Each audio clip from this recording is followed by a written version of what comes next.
अस्सलाम वालेकुम।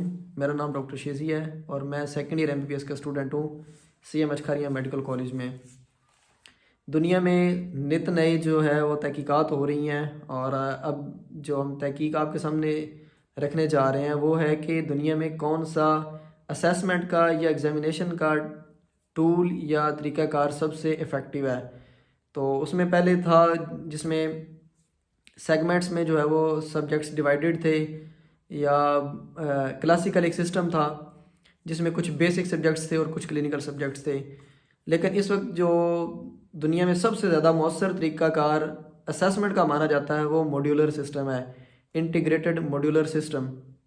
अब ये इंटीग्रेटेड मॉड्यूलर सिस्टम क्या है, हम इस पे बात इसलिए कर रहे हैं क्योंकि नम्स के जो मेडिकल कॉलेजेस हैं उनमें मॉड्यूलर सिस्टम है, ब्लॉक सिस्टम है और यूएचएस भी जो है वो अपने नए बैच के लिए इस मॉड्यूलर सिस्टम पे शिफ्ट हो रही है। तो ये मॉड्यूलर सिस्टम है क्या, इसके लिए हम थोड़ा सा बैकग्राउंड जानेंगे कि एमबीबीएस के अंदर सब्जेक्ट्स क्या हैं। फर्स्ट ईयर और सेकंड ईयर के अंदर बेसिक सब्जेक्ट्स हैं फिजियोलॉजी, बायोकेमिस्ट्री और एनाटमी, जबकि थर्ड ईयर से ऑनवर्ड क्लिनिकल सब्जेक्ट शुरू हो जाते हैं। जैसे थर्ड ईयर में पैथोलॉजी है, फार्माकोलॉजी है, बिहेवियरल साइंसेज है। इसी तरह फोर्थ ईयर में ईएनटी है, ईयर नोज थ्रॉट है, आई है और फाइनल ईयर में मेडिसिन, सर्जरी, पीड्स और गायनी है। और इनके साथ जो एडिशनल सब्जेक्ट्स हैं वो पाकिस्तान स्टडीज़ और इस्लामिक स्टडीज़ हैं। ये एमबीबीएस के सब्जेक्ट्स हैं। और ये जो एक क्लासिकल सिस्टम या कंजर्वेटिव सिस्टम चला आ रहा था उसमें यही था कि पहले 2 साल बेसिक पढ़ाया जाए और अगले 3 साल जो वो क्लिनिकल के होते थे और उसके बाद 1 साल हो जॉब का, इसी तरतीब के साथ जो चल रहा था। लेकिन पाकिस्तान में सबसे जो है वो अब मेडिकल कॉलेजेस मॉड्यूलर सिस्टम पे शिफ्ट हो रहे हैं। नम्स के मेडिकल कॉलेजेस में भी मॉड्यूलर सिस्टम है और आगा खान में भी है और भी कुछ मेडिकल कॉलेजेस हैं जिनमें मॉड्यूलर सिस्टम है। हम आपको ये क्लियर करना चाहते हैं जो हम मॉड्यूलर सिस्टम की बात कर रहे हैं ये हम सीएम अचखरिया मेडिकल कॉलेज या नम्स के मेडिकल कॉलेज की बात कर रहे हैं, जबकि डिफरेंट कॉलेजेस के अंदर मॉड्यूलर सिस्टम डिफरेंट है। कुछ के अंदर सीबीए के नाम से यानी कंबाइंड ब्लॉक असेसमेंट के नाम से है, कुछ के अंदर डिफरेंट नामों के साथ ये पाया जाता है। अगर हम नम्स की बात करें तो नम्स में जो मॉड्यूलर सिस्टम है उसमें इंटीग्रेटेड मॉड्यूलर सिस्टम है। मसलन अगर हम फर्स्ट ईयर की बात करें तो फर्स्ट ईयर में 3 मॉड्यूल्स होते हैं। इसमें सबसे पहला जो है वो फाउंडेशन मॉड्यूल होता है जिसमें सेल, चाहे फिजियोलॉजी का टॉपिक है तो फिजियोलॉजी में सेल और ब्लड को पढ़ाया जाता है, एनाटमी में से अपर लिम्ब को पढ़ाया जाता है और बायोकेमिस्ट्री में से वैसे डिफरेंट पोर्शंस हैं उसमें भी सेल टेक्निक्स और इसी तरह के टॉपिक्स हैं।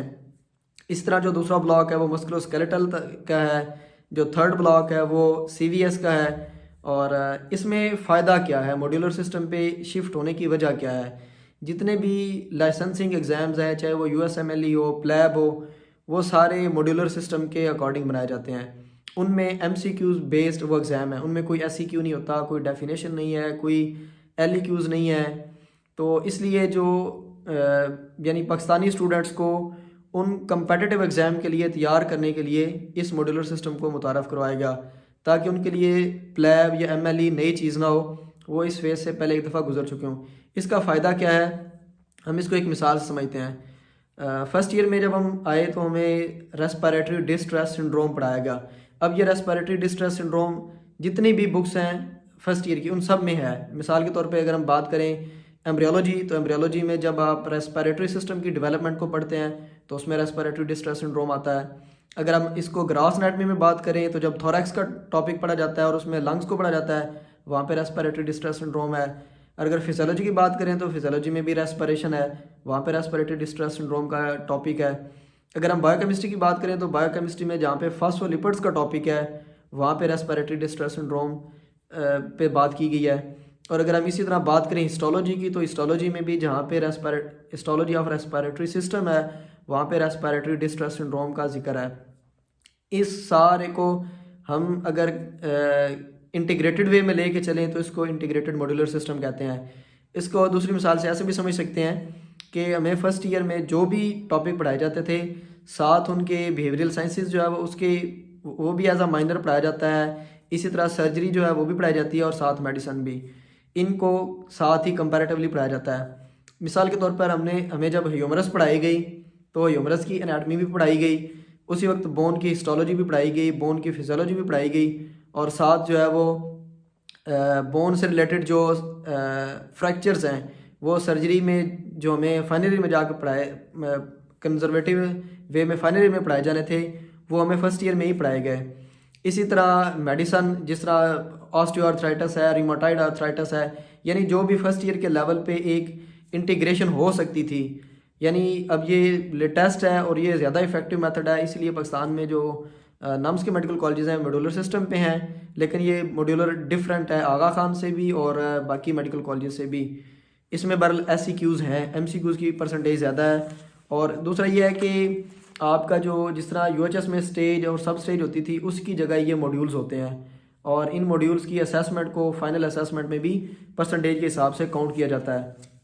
मॉड्यूलर सिस्टम से मतलब अगर आप मज़ीद कुछ पूछना चाहते हैं तो आप हमसे पूछ सकते हैं। आपका बहुत बहुत शुक्रिया।